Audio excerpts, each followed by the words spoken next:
Donald Trump is proposing a tariff of 10% or more on all goods coming into the U.S. Other countries are going to finally, after 75 years, pay us back for all that we've done for the world, and the tariff will be substantial. Sounds appealing politically, but anyone who's studied economics and business knows it's not that simple.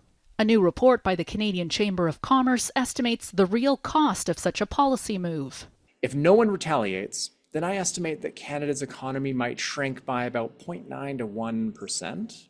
That's nearly $30 billion a year. And if Canada were to retaliate with its own 10% tariff, well, then Canada's economy shrinks between 1.5% to 1.6%. That would make it a $45 billion hit to Canada's economy annually, or $1,100 per person per year, in the form of lower employment earnings in disrupted sectors like energy and manufacturing, and higher inflation.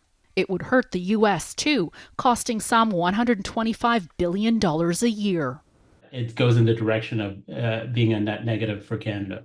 Economist Jimmy Jean predicts a Republican victory would lead to a decline in both global and U.S. GDP, a so-called Trump slump.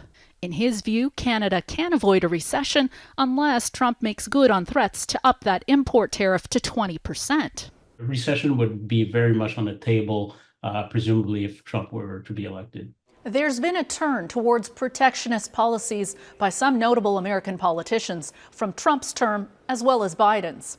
But trade experts warn this kind of tit-for-tat approach means less prosperity for all.